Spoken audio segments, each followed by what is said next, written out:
ada dua penekanan yang ingin saya sampaikan di sini, saudara-saudara.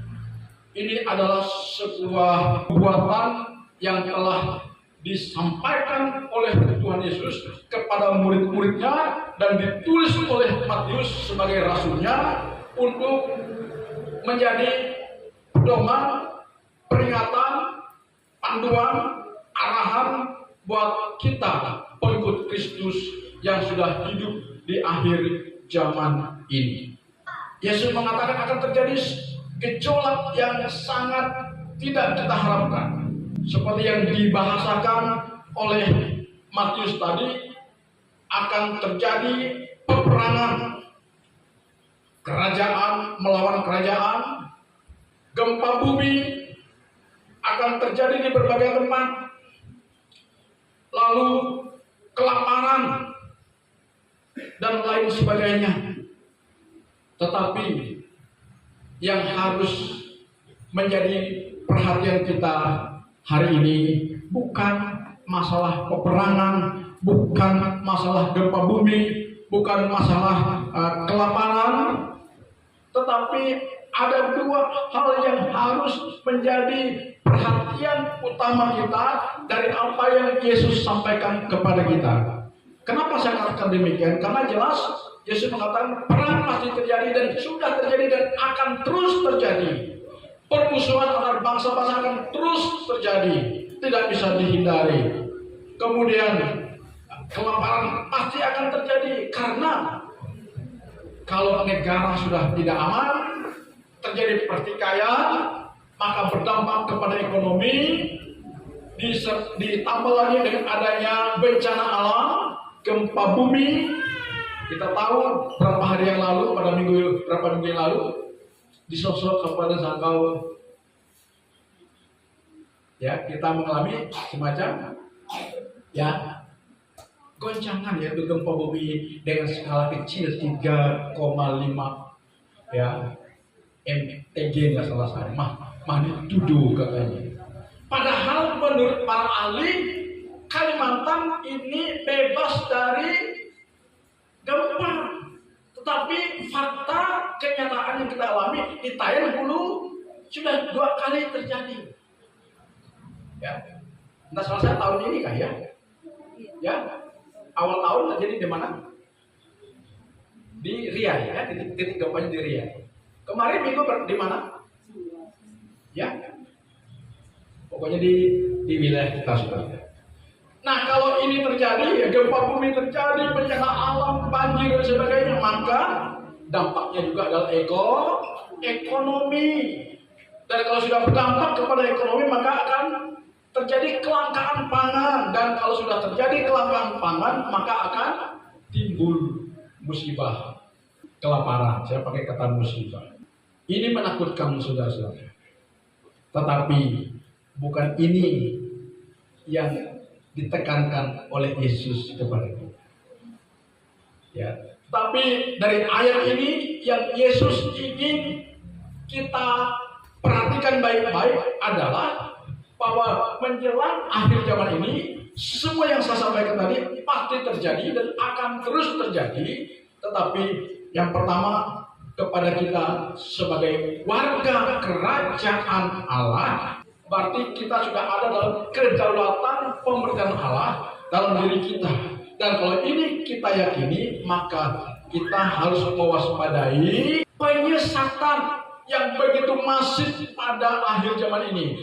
Di perikop yang kita baca ini ada 3 ayat yang mengatakan waspadalah supaya jangan ada orang yang menyesatkan kamu. Ayat 4, ayat 5, dan ayat 11. Di sana jelas mengatakan kita harus mewaspadai yang namanya penyesatan. Penyesatan ini tujuannya adalah untuk menyerongkan iman kita, untuk menarik kita kembali kepada rancangan kebinasaan yang bukan dari Tuhan. Ini tujuan penyesatan yang harus kita waspadai hari-hari ini, saudara. Ya, kita mulai disesatkan, dikabarkan dari iman yang murni kepada Tuhan Yesus Kristus yang sudah menyelesaikan karya penyelamatannya di kayu salib. Dan manakala karena kita terpengaruh oleh penyesatan, mungkin melalui ajaran-ajaran yang sudah menyimpang, ya, kita menjadi mungkin secara fisik tubuh kita masih sebagai seorang pengikut Kristus, tapi roh kita, iman kita, dedikasi kita, komitmen kita sudah mulai luntur karena pengaruh kesesataan tadi. Karena itu hati-hati sudah. Singkat cerita, kita harus hati-hati terhadap bahaya penyesatan. Jangan sampai iman kita yang murni dikotori, terkontaminasi oleh pengaruh ajaran-ajaran yang akan menyeret kita kepada penyesatan yang pada akhirnya menarik kita mundur dari Tuhan. Ya, menarik kita mundur dari Tuhan, dari hadirat Tuhan, meninggalkan kasih karunia. Seperti yang minggu lalu saya sampaikan, kalau kita sudah ditarik mundur dan kita menarik diri dari kasih karunia Tuhan, menjauhkan diri kita dari Tuhan, maka dalam hidup kita ini akan tumbuh akar pahit yang tidak menyenangkan dalam hidup ini. Hati-hati saudara, ya. Karena itu kita harus mewaspadai kesesatan dan tetaplah kita teguh mempertahankan kemurnian iman kita. Katakan amin. Ya, yaitu Yesus yang kita sembah, yang kita imani, yang kita layani adalah Tuhan dan juru selamat kita satu-satunya. Dan keberadaannya sekarang di surga sedang menanti kita dengan Dia menyiapkan tempat bagi kita yang luar biasa. Ini yang pertama yang saya ingin sampaikan kepada kita. Ya. Kemudian yang kedua yang ditekankan oleh Yesus, sekalipun dunia yang sedang kita jalani ini akan mengalami pergolakan yang maha dahsyat, tetapi sekali lagi kita diminta untuk tetap bertahan dalam hal keimanan. Amin. Karena ada ayat yang mengatakan tadi di dalam ayat 13 yang kita baca sama-sama, ayat 13 dari Matius 24 yang berbunyi demikian, tetapi orang yang bertahan sampai kepada kesudahannya akan selamat. Nah, orang yang bertahan sampai kepada kesudahannya akan selamat, yaitu mereka yang tidak mudah diserokan imannya. Mereka tetap kuat mempertahankan kemurnian imannya kepada Tuhan. Mereka tetap kuat bertahan dalam menghadapi godaan dunia ini, sehingga kita tetap berdiri teguh. Ada lagu yang mengatakan, mengikut Yesus keputusanku, aku tidak akan pernah mundur dan undur. Jadi kita harus bertahan, saudara. Bertahan untuk mempertahankan jati diri kita sebagai orang yang sudah diselamatkan melalui karya Kristus di kayu salib. Yang kedua, kita tetap bertahan dalam kesetiaan kita menjalani tanggung jawab kita, yaitu beribadah kepada Tuhan untuk menyatakan sikap bakti kita kepada Tuhan. Apapun yang terjadi, aku tetap bertahan untuk menjaga ibadahku kepada Tuhan, hubunganku dengan Tuhan. Amin. Kemudian ketiga, apapun yang terjadi, aku akan menjaga perilaku hidupku sebagai orang yang sudah ditebus oleh Tuhan, agar tidak lagi terkontaminasi oleh dosa-dosa dunia. Artinya kita harus bertahan dalam kekudusan seperti yang Tuhan kehendaki. Sebab tanpa kekudusan tidak mungkin kita berkenan kepada Tuhan. Ya. Akhir kata, Bapak Ibu saudara-saudara yang saya kasih dalam Tuhan, tetaplah dalam iman yang teguh dalam kita menjalani keseharian hidup kita.